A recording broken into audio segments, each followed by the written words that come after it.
I hope you have, or at the very least had, a great mom. Although, as I've gotten older, I have absolutely realized that a much smaller percentage of the population than I once imagined can say that that's true. You didn't have the best mom, though. I know because I had her. This fellow right here had the best mom, and he still has her. Thank you, Jesus. Thank you, Jamie Sharpton. First of all, my mom kept a great home with not only two young, busy children of her own, but two stepchildren that were very busy and rambunctious at different times on their own. She also had perhaps the most opinionated and perfectionist husband ever. When I was young, she became at least a part time caregiver for my grandmother, her mother in law. Grandma Sharpton would rotate between Mom's house and Aunt Mabel's house, back and forth, always swearing that there was far too much food for her to eat at every single meal. Before Mom even retired, she had to care for her own mother, then her father, thankfully, both of those with the help of her sister Anne. And as her father faced his final years, we discovered my father had dementia, and Mom took care of him until his very last day. All of that makes my mother a wonderful person, a wonderful daughter, a wonderful wife.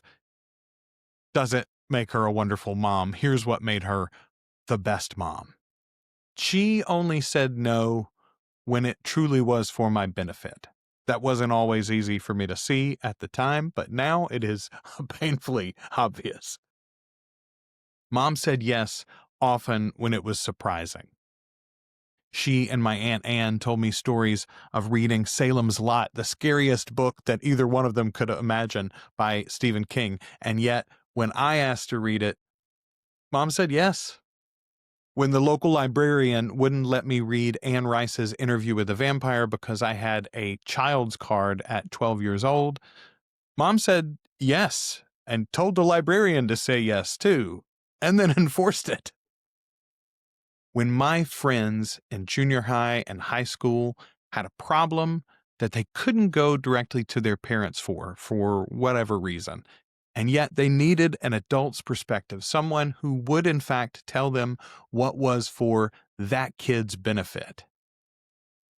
My mom said yes. When I asked to have friends over, she always said yes. When those same friends asked if they could raid the pantry, she always said yes. These days, when I have some crazy notion and I need her help with it, she tends to say yes. But when she does say no, I do know it is for my own benefit. I will say, she seems to say yes a little more often to the grandchildren. Today's Mama's happy birthday, and I hope it is the best one yet, except that next year is going to be even better because I'm going to take her to New Orleans with me, show her a bunch of people that like to say yes to my crazy notions too. Love you, Mama. Happy birthday.